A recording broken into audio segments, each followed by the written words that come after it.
Porque hoje é o início da nossa maratona da independência. Hoje começa essa série de lives, mais o desafio, mais a maratona Ninaflix da independência que vai acontecer. Então, nas próximas semanas, nós temos muito conteúdo por aqui. E todo esse conteúdo foi desenvolvido pensando em você, mulher, que quer alavancar o seu negócio, independente de quantos filhos você tenha, independente do que você vende, se é produto, se é serviço. O Instagram é uma rede social para todo mundo, né, Bela? E através dessa maratona de conteúdo, vão ser 20 lives. Tem dia que vai ter 2 lives, tá? Com conteúdo voltado para empreendedoras, para mulheres que querem vender mais através do Instagram. Agora eu vou devolver a Bela. Bela, dá tchau lá. Dá tchau lá, filha. A gente tá com 2 telas, eu tô acompanhando por uma e fazendo a live por outra, para ficar uma qualidade de imagem melhor para vocês. Na live de hoje, eu vou dar seguimento nas sacadas de empreendedor desse livro aqui. Nós paramos lá na análise desse livro, a gente parou nesse aqui no capítulo 17, que é: você é a média das pessoas com as quais você tem mais contato. Se você perdeu o grupo de leitura, lá no meu Telegram tem o resumo da sacada 1 à sacada 16. Todas as sacadas estão salvas lá no Telegram. E nessa live a gente vai dar continuidade a partir da 17. O que esse capítulo quer dizer? Você é a média das pessoas com as quais você tem mais contato. Ele começa esse capítulo dizendo assim: agora eu gostaria de te propor um desafio. Pense nas 5 pessoas com as quais você mais convive e me responda. O que vocês têm em comum? E aí ele fala que talvez você não vai saber dar essa resposta imediatamente, mas guarda essa pergunta e pensa nela com mais cuidado lá na frente. Lendo esse capítulo, ele dá exemplos de experiências dele, mas eu quero compartilhar com vocês uma experiência minha que casa muito bem com esse capítulo. Quando eu me mudei para Londres, eu não falava inglês, eu falava 0 de inglês. E eu fui morar num lugar onde eu não conhecia ninguém na cidade, e eu fui morar num lugar onde não existia nenhum brasileiro. Por mais difícil que seja de acreditar, em 6 meses eu falava inglês muito bem, eu falava e entendia inglês muito bem. As pessoas eles se assustavam, né? Como é que pode se aprender a falar inglês tanto tempo? Depois disso, eu conheci alguns outros brasileiros que já estavam lá há anos, morando em Londres há anos, e não falavam nem a metade do que eu falava em inglês. Tinham dificuldade de entender, precisavam da minha ajuda. E o que eu percebi? Essas pessoas que estavam lá há tanto tempo e não falavam inglês, elas só conviviam na maior parte do tempo com brasileiros. E é aí que entra esse capítulo, que fala: você é a média das pessoas com as quais você tem mais contato. Então, essas pessoas, como elas estavam cercadas de brasileiro, elas continuaram falando português. Enquanto eu, que não conhecia nenhum brasileiro na cidade, não conhecia nenhum brasileiro no país, eu me cerquei de pessoas que só falavam inglês e, em consequência disso, eu aprendi a falar inglês muito rápido. E aí ele introduz nesse capítulo uma pesquisa de um pesquisador grego que fez uma palestra no TED, e ele fala assim: se o seu melhor amigo ou esposa ganham peso, a chance de você aumentar também o seu peso eleva em 57%. E aí, gente, o Érico conta nesse capítulo, ele fala assim: olha só que coisa, como que isso é comprovado.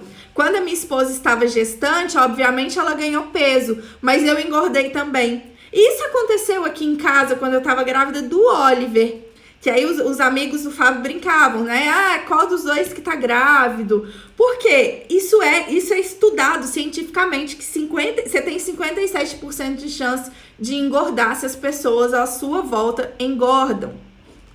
Então, é mais uma prova, né, de que a gente é a média das pessoas que a gente convive. E aí ele fala que se você quer ser realmente bom no que você faz, seja no marketing digital, seja em estratégia de negócio, ou o que quer que seja, é essencial que você comece a se rodear de pessoas de sucesso na área que você deseja ter sucesso.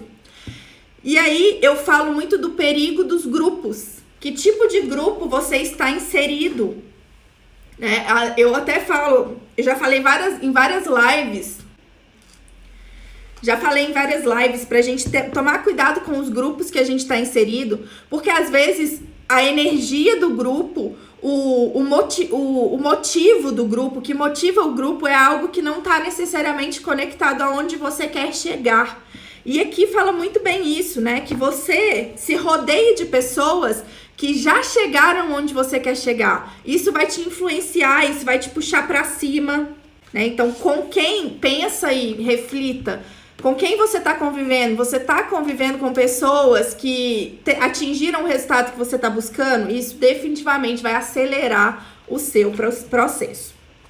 A outra sacada do livro é essa aqui, gente. Invista em derrotas. E essa sacada, ela fala também de uma forma muito pessoal comigo. Porque a primeira vez que eu encontrei com o Érico pessoalmente, eu tava vivendo um dilema muito pessoal na minha vida. Eu tinha atingido o ápice do meu negócio na época. Eu sabia que eu não conseguiria ir além dali.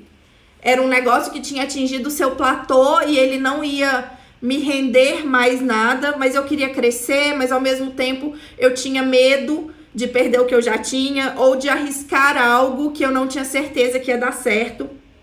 E o Érico me falou essa frase que nomeia esse capítulo. Ele falou assim: você precisa investir em derrotas. É impossível fazer uma omelete sem quebrar alguns ovos. E aí ele começa esse capítulo falando assim: investir em derrotas foi uma das coisas mais contrárias ao senso comum que me fez crescer tão rápido quanto eu cresci até o momento. E ele conta nesse capítulo a história de jogadores, de um cara que era jogador de xadrez, e ele estava tão acostumado a vencer que ele não queria mudar de nível. Ele não queria jogar com pessoas melhores que ele, para que ele continuasse vencendo. E ele conta de um mentor que investia em derrotas. Quando ele vencia determinada coisa, ele automaticamente mudava um nível acima, ele mudava para uma categoria mais difícil para investir em uma derrota, né? Então, vamos pensar aqui na lógica. Você é bom, você joga futebol na categoria juvenil e se é muito bom, você só ganha. Você vai lá e pede para jogar na categoria adulto, onde você provavelmente vai ser o pior e você vai perder até você ficar tão bom e ganhar. Isso é investir em derrotas. É você sair da sua zona de conforto, jogar um jogo que é um pouco mais elaborado, um pouco mais difícil, um jogo onde você não tem certeza se você vai ganhar e é muito provável que você perca, porque é nessas derrotas que você vai crescendo. Eu era muito boa no que eu fazia, né? Nessa época que ele me falou para investir em derrotas, eu era muito boa em que eu fazia. Eu tinha o desejo de avançar para um lado a minha carreira, mas eu nunca tinha gravado um vídeo. E aí, nesse mesmo dia, ele me falou assim: eu te desafio a voltar para o seu hotel e gravar um vídeo de hoje para amanhã. E esse foi o meu primeiro vídeo. Foi quando eu investi em derrota. Foi quando eu fui jogar numa área onde eu não tinha conforto nenhum, onde eu não fazia ideia onde ia me levar. E foram algumas derrotas até eu chegar à vitória, sim. Eu tive que me aperfeiçoar muito naquela área. E aí, logo que eu chego, quando eu me aperfeiçoo ali, eu procuro um degrau acima para eu melhorar. Então, eu continuo investindo em derrotas. E aí, ele fala aqui que para crescer em direção a outros patamares, você precisa investir em derrotas. Em algo que te desafie, que você não tenha total domínio logo de início. Ninguém que ganha regularmente gosta de investir em derrotas, mas precisa. Ele, inclusive, fala dos atletas. Eles investem constantemente em derrotas para desafiarem a si mesmos e encontrarem o que eles precisam fazer para melhorar. E aí ele faz um desafio pra gente no final desse capítulo. Meu desafio é que você saia da sua zona de conforto e enfrente a possibilidade de ingressar num novo campo que você não domine, onde você possa correr alguns riscos. Gente, você não precisa ir muito longe. Se você é uma pessoa que está postergando gravar vídeos, se você é uma pessoa que está postergando fazer sua live... Ontem eu assisti uma live onde a menina deve ter vendido, assim, gente, no mínimo uns 3 mil reais numa live. Foram 5 horas de live e eu não conseguia sair da live. Era uma live muito boa. E eu ia fazendo outras coisas e assistindo.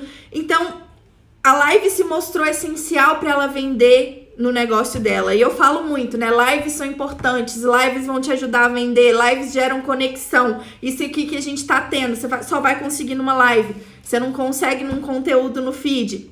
Se a live é algo que é difícil para você, talvez seja nesse ponto que você precisa se desafiar. Para você pisar fora da sua zona de conforto, investir numa derrota, porque provavelmente a primeira vai ser ruim, mas a segunda vai ser melhor, e assim por diante. E quando você dominar as lives, que tal se desafiar fazendo 20 lives dentro de um determinado período? Um exemplo, tá, gente? É você que tem que pensar onde você pode pisar fora da sua zona de conforto para você ter aquilo que você deseja, onde você quer chegar e o que você precisa fazer fora da sua zona de conforto. Invista nesses pontos, sabendo que podem ser derrotas, tá? A próxima sacada é a arte de não competir. É a sacada de número 19. E eu confesso que ela foi... Quando eu reli esse capítulo para falar com vocês, ele me esclareceu algumas coisas que eu não tinha clareza ainda. E ele começa te perguntando assim: eu gostaria que você criasse um final para essa frase. Concorrente bom é concorrente... Vamos ver o que vocês acham. Escrevam aí nos comentários para mim. Concorrente bom é concorrente o quê? Quero ver o que vocês acham. Concorrente bom é concorrente honesto. A Sandra tá falando aqui. Quem mais, gente? Quem mais? Sadio. Unido. Unido, olha só. Vamos lá, então. O Érico até fala que ele costumava pensar que competidor bom é competidor morto. Você pode discordar ou concordar com isso.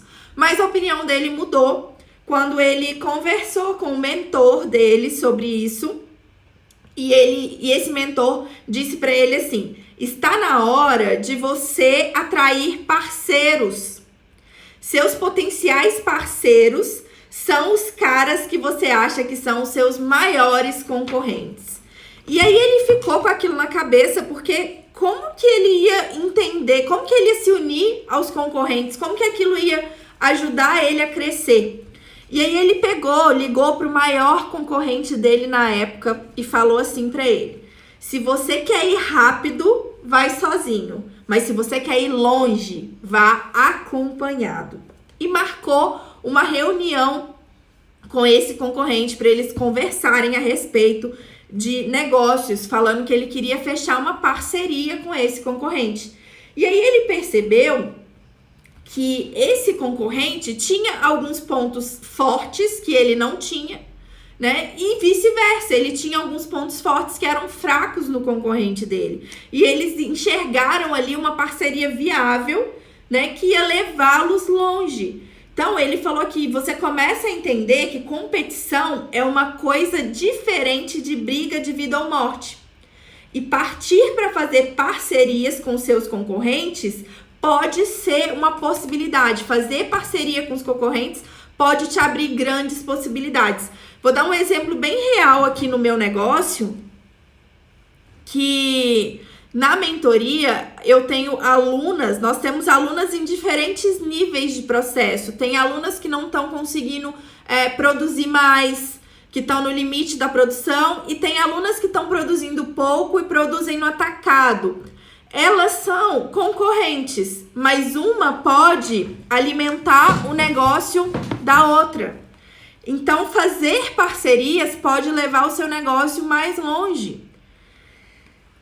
Um exemplo de que parceria do mesmo nicho, parceria entre concorrentes funciona, são os shoppings. Hoje, você ter um restaurante numa praça de alimentação do shopping é uma das coisas mais caras que tem, é um dos pontos mais caros.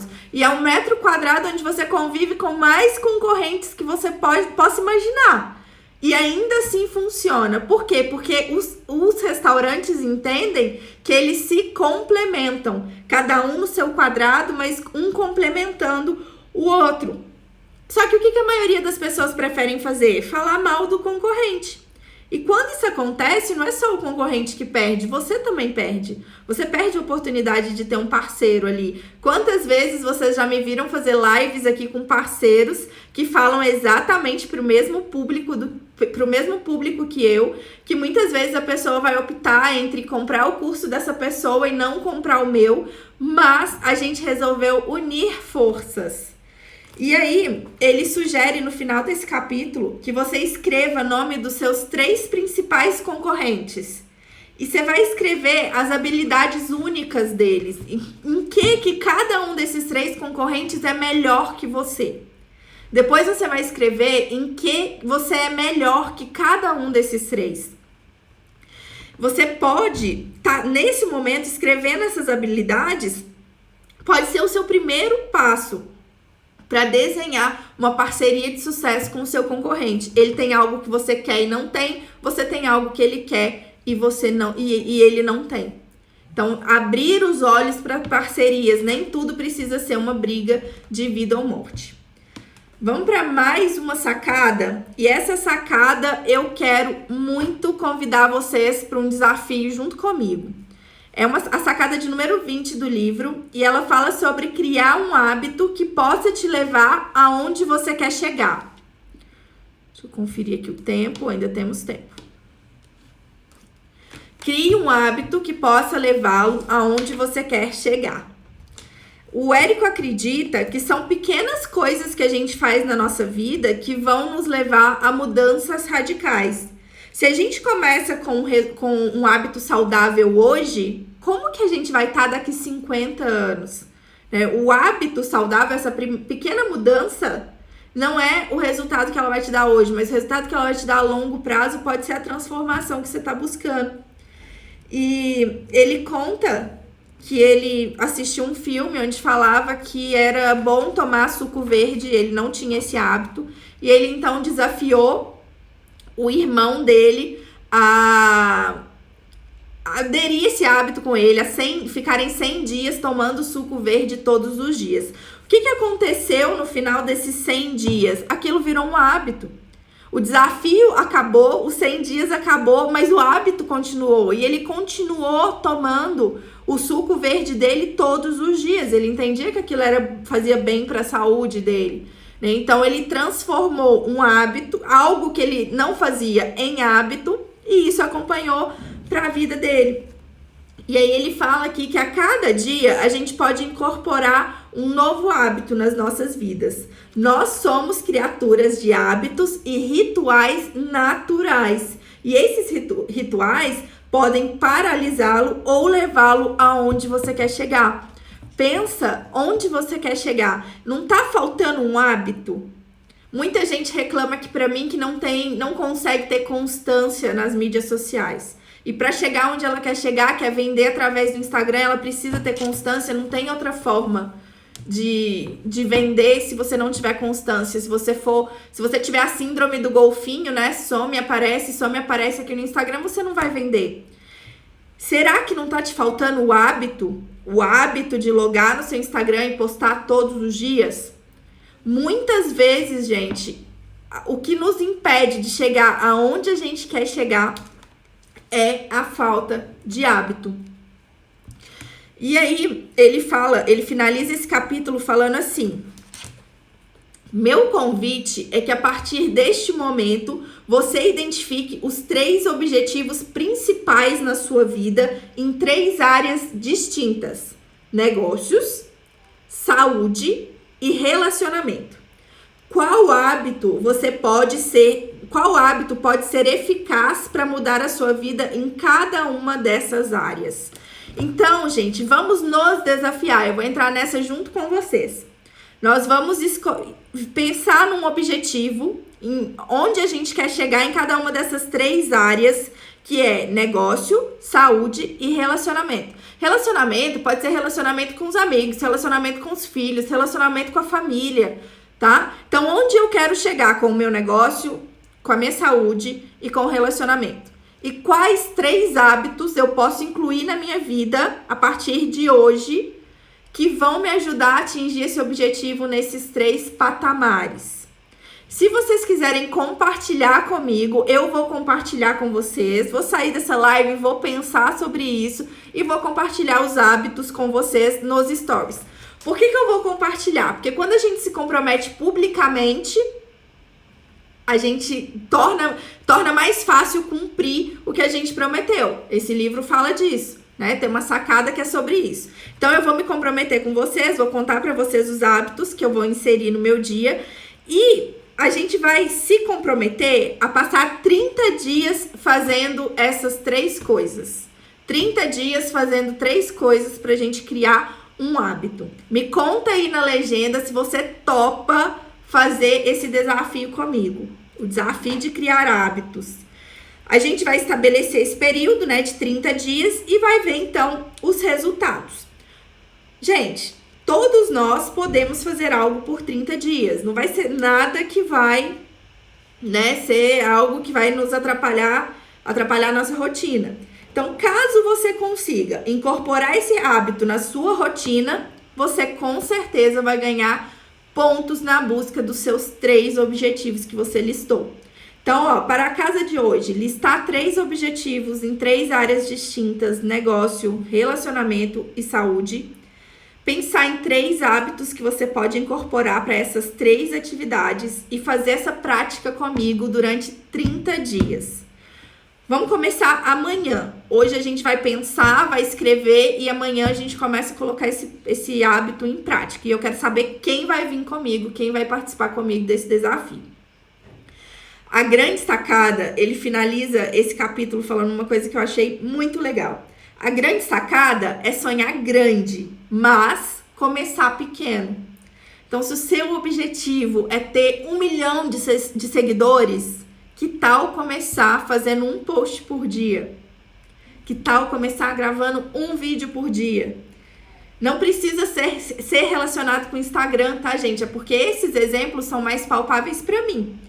Esse pode ser o hábito que vai fazer a grande diferença pelo resto da sua vida, no seu negócio, na sua saúde e no seu relacionamento. Vamos agora para uma sacada que também mudou muito meu jogo de negócio, que é a sacada 21, que é queime todos os seus cartões de visita. E, gente, literalmente, esse capítulo aqui, ele fala para você não usar cartão de visita. Ele te convida a pensar quantas vezes você já pegou o cartão de visita de alguém e realmente guardou e ligou para aquela pessoa. Às vezes a gente vai em congressos gigantes, pega 300 cartões e acaba não fazendo contato real com nenhum. Então, quando você encontrar alguém que você quer manter contato, pega o telefone ali no WhatsApp mesmo, anota na agenda do seu celular. Não, então eu não ando mais com cartão desde então.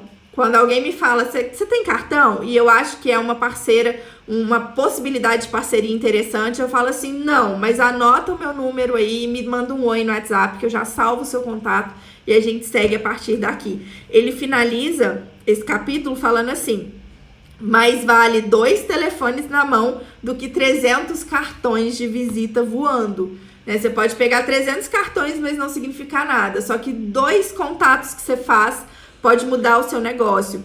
Ele até fala assim, ele te faz essa pergunta, né? Quantas parcerias de sucesso você precisa fechar para o seu negócio ganhar escala? Com certeza é 1 ou 2, você não precisa de 300. Então, uma das sacadas desse livro é queime os seus cartões de visita. Outra sacada do livro é o upsell, e é o seguinte: nesse capítulo, ele defende, ele explica, né? Ele fala que a lei de Pareto explica que 20% dos seus clientes têm a capacidade de gerar 80% do seu faturamento. E ele fala que existe dentro desse conceito de Pareto, que é 80-20, ele fala que 20% dos seus clientes que geram 80% do seu faturamento teriam a possibilidade de comprar 4 vezes mais do que ele compra. O que isso quer dizer? Se você tem um produto de R$1.000, se você tem um produto de R$100 e 1.000 pessoas compram, 20% dessas 1.000 pessoas teriam a possibilidade de comprar um produto 4 vezes mais caro. E aí a gente entra com a teoria do upsell. Você sempre ter algo mais caro para oferecer para o seu cliente depois que ele realizou a compra. Mas reparem, gente, que o erro básico do upsell é a pessoa tentar fazer o upsell antes da compra.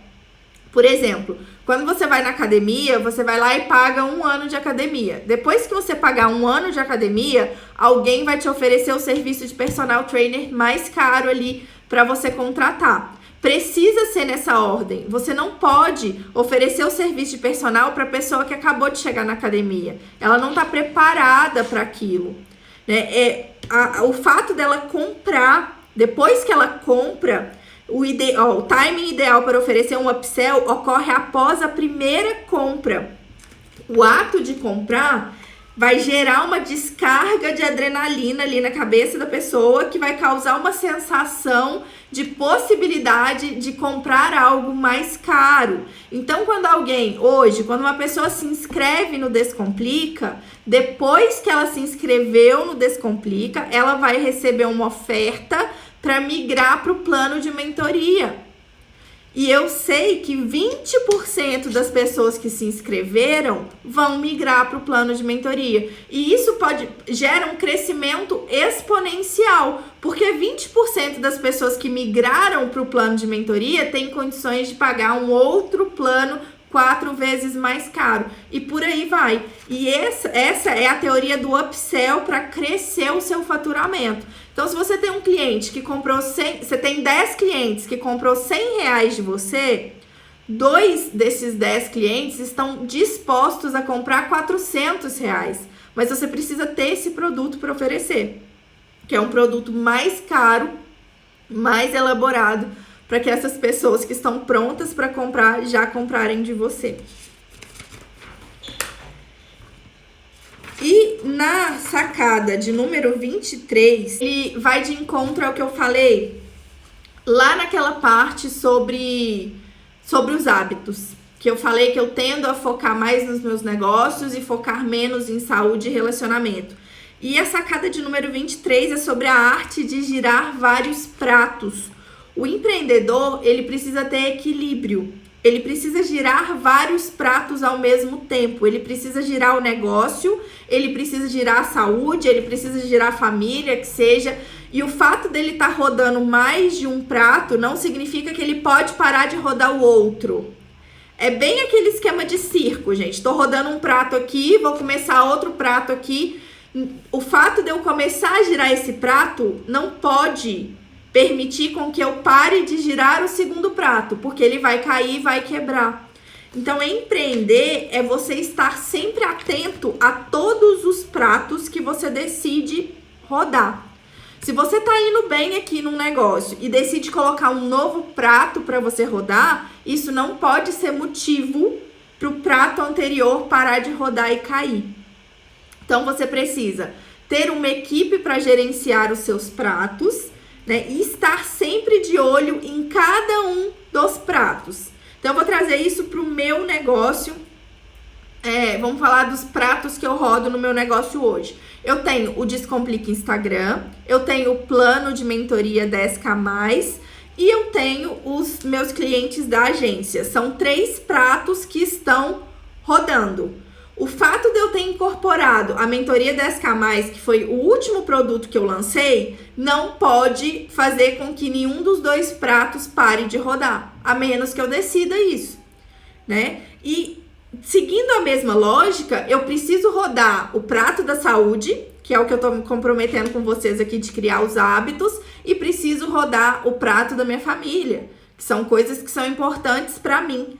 Então, a sacada desse capítulo, que para mim, né, casou muito bem com o que eu vivo, é gerenciar os seus pratos, né? É comum que as pessoas foquem numa área e vejam as outras despedaçarem, e não é isso que eu quero para minha vida. Assim, um sucesso na área de negócio não justifica um desastre na área familiar. E como dar atenção para tudo ao mesmo tempo? Imagine toda a sua vida com esses pratos girando.